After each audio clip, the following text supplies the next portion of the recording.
back to my channel. I'm Rachel, the owner and creator here at the Eclectic Cottage in Spokane, Washington.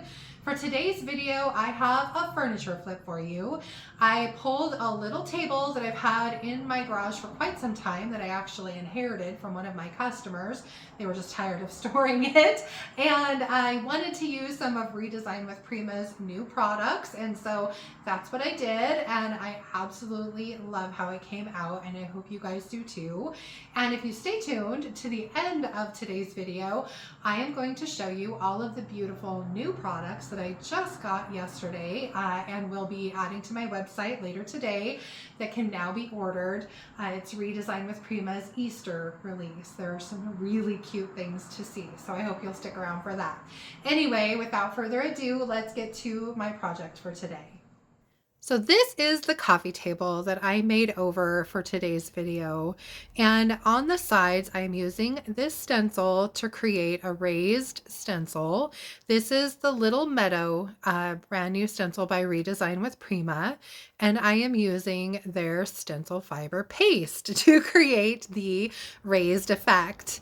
So my fiber paste is really old, and it was very stiff, which made this a little bit more work than it should have been. I still managed to get a really good impression though, and I was happy with the result. It just took me a little bit more time.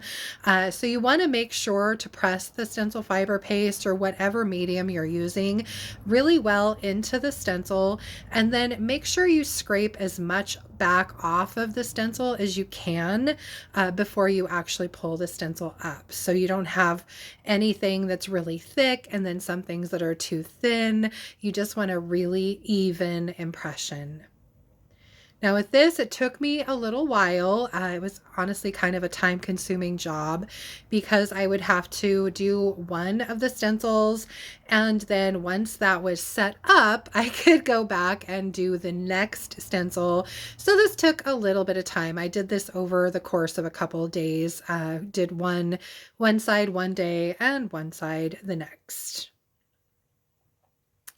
Then I wanted to have kind of a little I don't know, arched, I guess, part of this to kind of lead up to the top of the table. So I matched up the pattern as best I could, and then just filled in a portion of it and then peeled that back. You can kind of see here.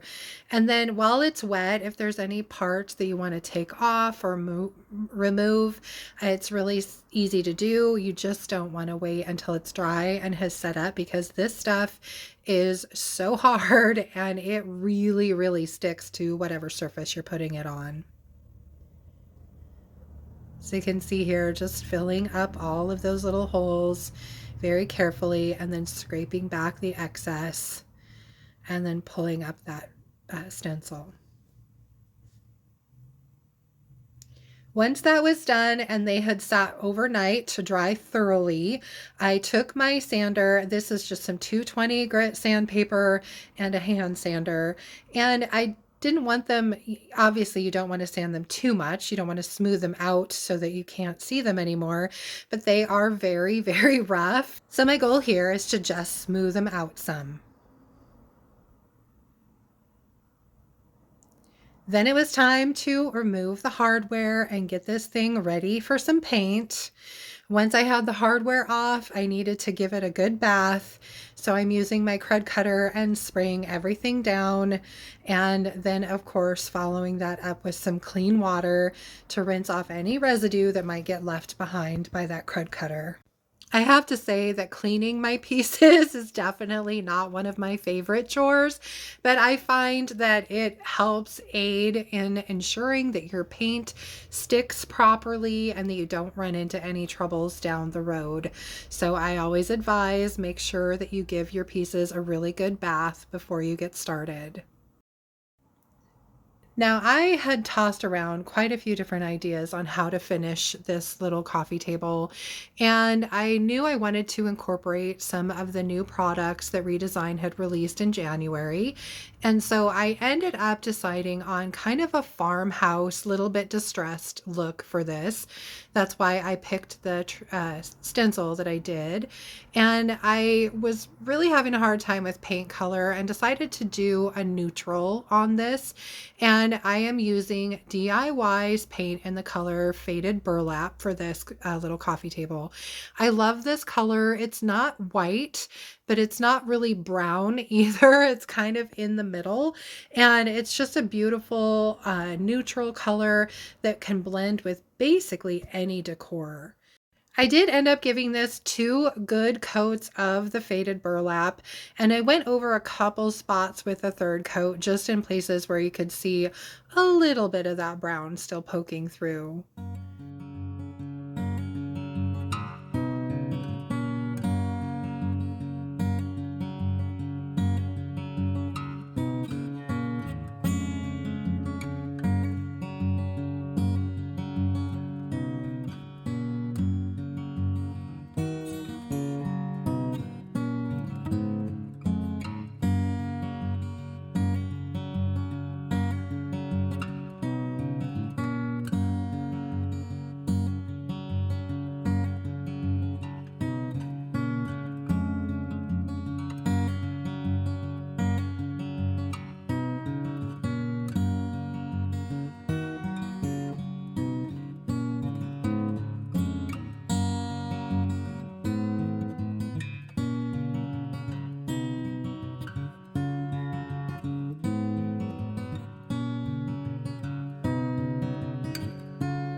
Once I was happy with the paint, I started on the distressing process, and I used my little hand sander with that same 220 grit sandpaper to just smooth out the top. I really didn't want a lot of brush marks. And I made sure to go over it very, very well with a damp shop towel and pick up any of the sanding dust, just because I knew I was going to be putting a transfer down over this paint. And if there is any sanding dust left behind, your transfer will not stick. So this is very important to make sure you wash all of your sanding dust off if you choose to sand. Then I went around and with my damp shop towel and did some distressing. I also wiped up the back of the cabinet doors just to make sure there wasn't any paint that had spilled over onto the insides. And again, just used my sander to smooth a couple places, wiped them back with that damp shop towel, and then just went ahead and finished my distressing. Then it was on to the transfer. This transfer is a maxi set, so it comes in 2 by 12 sheets. This one is called Country Charm, and it's part of one of the 4 series that Redesign came out with in January. The series includes a full-size transfer called Golden Fields Farm, a decoupage paper called Meadow Farm, this transfer set that I'm using, along with the Little Meadow stencil, and another decoupage paper called Bessie that's just a big, beautiful cow. So they're great products, all work together to make a kind of a nice family of things. Now for this, I just wanted to use the transfer to kind of frame the top of this little coffee table a little bit. And so I cut it into all the different little parts and pieces, laid them out kind of where I thought I wanted them to be for the most part, and then just began laying each piece down individually and using that transfer stick to rub them down and peel that piece of vellum off very slowly, being careful not to pull part of the transfer up with the vellum.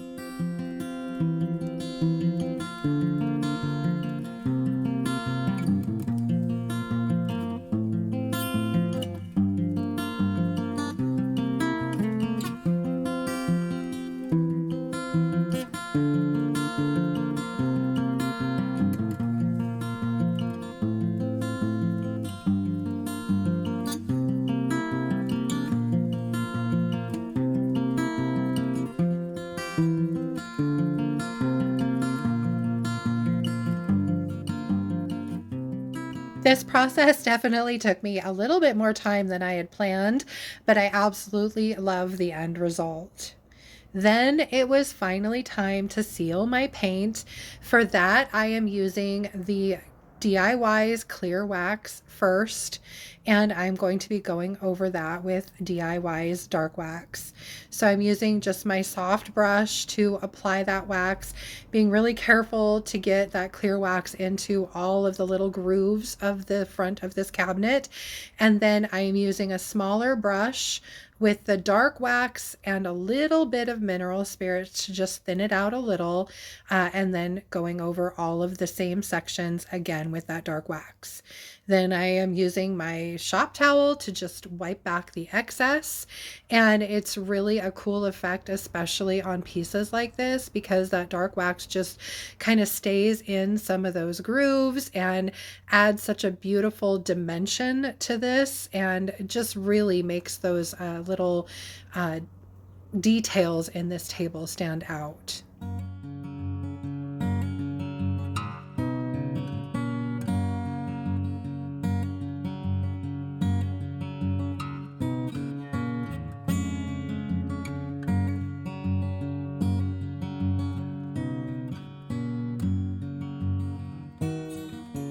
Once I'd finished the front of the cabinet, it was time to move on to the sides. And this effect with the clear wax and then the dark wax will also help really make that raised stencil stand out. So the reason that you want to go over your piece with clear wax before the dark is that it's going to help make your dark wax move much easier over your piece than if you just went straight onto your piece with the dark wax. It also makes your dark wax much easier to wipe back and also helps to make it a little bit less streaky. Now again, I always keep some mineral spirits on hand when I'm doing my waxing, mainly for the dark wax, and I will dip my brush into the mineral spirits and just add a little bit of that liquid to the wax and thin it out just a touch before I put it onto my piece. This also helps the wax move around a lot easier, makes it a little bit easier to work with, and it definitely makes a little bit of wax go a very, very long way. It definitely makes it a little lighter as well though, and if you want a darker finish, you can definitely go over your piece with a second coat of the dark wax. You can build the dark wax up as dark as you want it. So here I am just finishing up, working that dark wax into all of the little grooves of that raised stencil, and then very gently using my shop towel to wipe back the excess. It's hard to see here. Unfortunately, my lighting in my kitchen isn't great, but it definitely made this stencil more visible with that dark wax on it. Once I'd finished waxing the bulk of the piece, it was finally time to do the top, and I'm using the exact same technique here right over that transfer, just going on with my clear wax first and wiping back any excess, and then going over everything with the dark wax as well.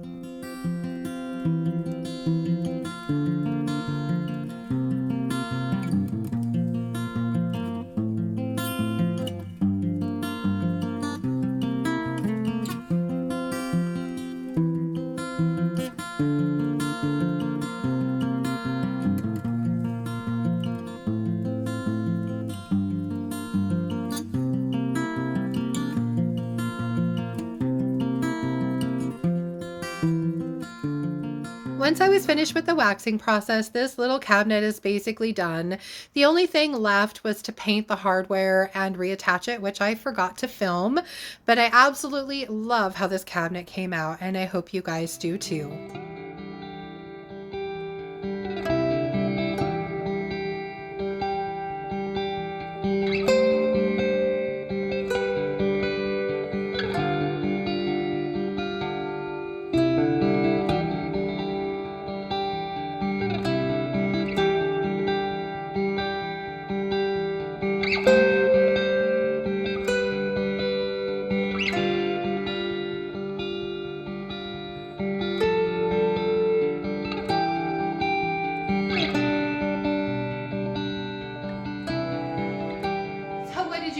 of my little coffee table makeover. I hope you liked it and I hope you enjoyed the video.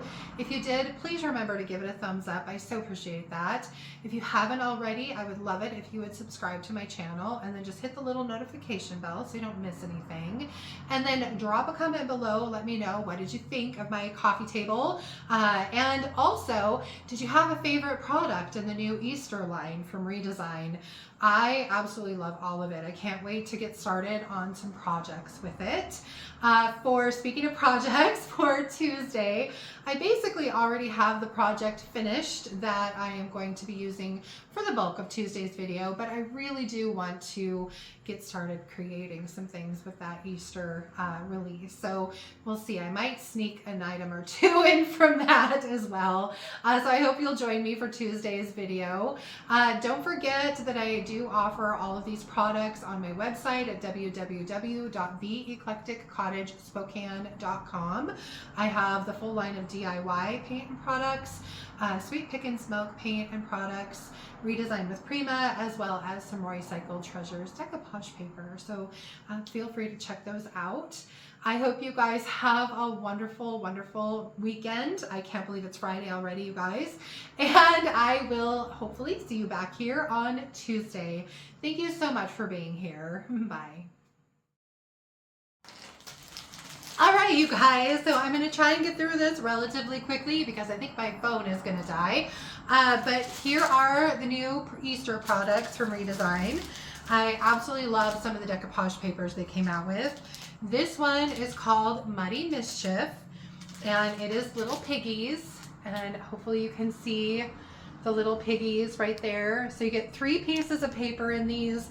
Each piece is 19.5 by 30 inches. And so they're just so cute, you guys. I can't wait to use that one.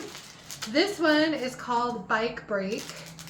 And so they're right here. Again, you get 3 pieces of decoupage paper in these. This one is called Haystack Hues, and it's some beautiful barns. Love that. This one is called Romantic Getaway. It's just beautiful. Looks kind of like Tuscany, just a really pretty selection of different papers. This is one of my favorites, very pastel-y, pretty pinks. Romantic Getaway, I believe, is the name. So again, with these, you get 3 papers, all that coordinate with each other, which is just awesome. This one's called Blush Blossom Boulevard. Say that 10 times fast. Just really pretty. And this one is my favorite. This is called Dreamy Bunnies. They are so cute, you guys. I have a couple frames. I am probably going to be putting these bunnies in. Can't wait. And then they came out with a new mold. This is called Easter Wreaths. Some fantastic little things on these wreaths. Some eggs, little bunnies. Now remember, these are food safe and they're small enough that if you wanted to make some kind of frosting thing or some kind of a bakery item with these, you absolutely could do that. And last but not least, they have a new stamp size. This is 8.5 by 11. The stamps that are in here are a little bit smaller, which is nice because you can use them for smaller projects like tags, or if you're into card making, you could absolutely use these for that. They will go on some of your smalls, which is great. And they have just all these beautiful designs. Hopefully you can see them all. Lots of bunnies, lots of a cross that's really pretty. So these are just a great product. I'm really looking forward to using as well. So and that is it. Like I said, not a ton, but some really cute things. So check those out on my website. Like I said, I will be adding those in this afternoon. So by tomorrow, they should be up and orderable on my website. Anyway, thanks for sticking around for this, and I will see you guys on Tuesday. Bye.